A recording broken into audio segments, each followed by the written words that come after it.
बातें जो स्टूडेंट अब 10th में मूव कर रहे हैं 9 से, उन्हें ध्यान रखनी चाहिए।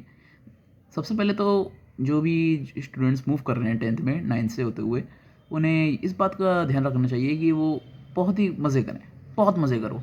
क्योंकि 10th बस एक ग्रेड ही है महज़, इससे ज़्यादा कुछ नहीं। इसका रिज़ल्ट मैटर करता है, लेकिन इतना मैटर नहीं करता है कि आप अपनी पूरी ज़िंदगी ही भुला दो और बस पूरे दिन पढ़ रहे हो, पढ़ रहे हो, पढ़ रहे हो। नहीं यार, थोड़ी एन्जॉयमेंट तो करनी बनता है। अपने दोस्तों के साथ एन्जॉय करना बनता है, क्योंकि 11th वगैरह के बाद बहुत प्रेशर आ जाता है बच्चे पे।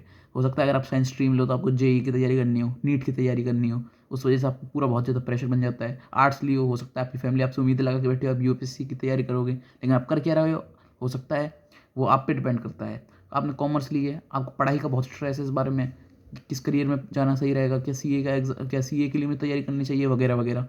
बहुत ज़्यादा उस पे स्टूडेंट पे स्ट्रेस रहता है। और उसके बाद जो है आपको थोड़ा-थोड़ा धीमे-धीमे करके आप एक डिसीजन बनाना पड़ेगा कि आपको कौन सी स्ट्रीम चूज़ करनी पड़ेगी 11th में। ताकि जो है 10th में अगर आप स्टडी में बहुत ज़्यादा अच्छे नहीं हो, तो फोकस कर पाओ उन सब्जेक्ट्स पे जो कि ज़्यादातर रिक्वायर्ड रहते हैं। उसके अलावा बेसिक और स्टैंडर्ड मैथ्स में जो है चूज़ करने के लिए आपको थोड़ा-सा सोचना पड़ेगा और सिर्फ जब आप अपने फ्रेंड्स और फैमिली के साथ डिस्कस कर लें इस चीज़ के बारे में, तभी इस डिसीजन को लीजिएगा कि बेसिक लेना है स्टैंडर्ड। क्योंकि आप जैसे जानते हैं कि बेसिक लेने वाले जो हैं, उन्हें थोड़ा मैथ्स जो है जनरली थोड़ी-सी ईज़ी आती है। हाँ, हालाँकि इस साल सीबीएसई से थोड़ी गलती हो गई, लेकिन होप करते हैं कि अगले साल से उनके साथ भी फेयर जस्टिस ही होगी। उसके अलावा जो है आपको अपना सिलेबस जहाँ तक है दिसंबर से पहले तक कंप्लीट हो जाए तो अच्छी बात है, अगर ना हो तो भी कोई ज़्यादा टेंशन लेने की बात नहीं है।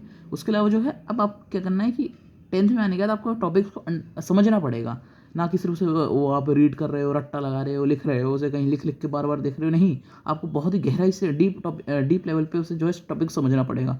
क्योंकि अगर आप किसी भी अपने जो है 10th क्लास के दोस्त या कोई भी सीनियर हो उससे पूछोगे, क्योंकि अब 10th जो है अब पहले जैसी नहीं रही कि आप उसमें कुछ भी नॉर्मली कुछ भी पढ़ के रीड लगा के रट्टा लगा के कुछ भी लिखे आओगे, पास हो जाओगे, अच्छे नंबर ले आओगे। नहीं, अब ऐसा नहीं होता है बिल्कुल भी। अब जो है बहुत ज़्यादा कॉन्सेप्चुअल क्वेश्चंस आते हैं।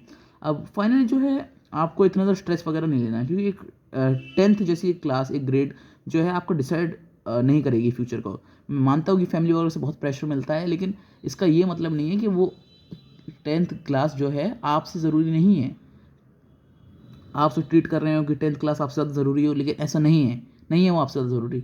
बता दो अपने माँ-बाप को ये कि 10th क्लास इतनी ज़्यादा मायने नहीं रखती है। मैं जानता हूँ ये कहना आसान है, आपको भी लग रहा हो कि ऐसी हवा-हवा में बातें कर रहा हूँ, लेकिन नहीं, फ्यूचर में जो है अब धीमे-धीमे 10th क्लास की अहमियत अब कम हो रही है। बस इसे ओवर हाइप करके रखा है कि 10th इतनी हार्ड है, ये है, इतनी इंपॉर्टेंट है। नहीं है इतनी इंपॉर्टेंट।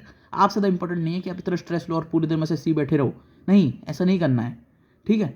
और बेस्ट ऑफ विशेस यार कि आप सबके अब एग्ज़ाम्स शायद स्टार्ट हो गए होंगे, स्टार्ट होने वाले होंगे। होप करता हूँ कि आप सबके एग्ज़ाम्स भी बहुत अच्छे जाएँ। Good luck and thank you.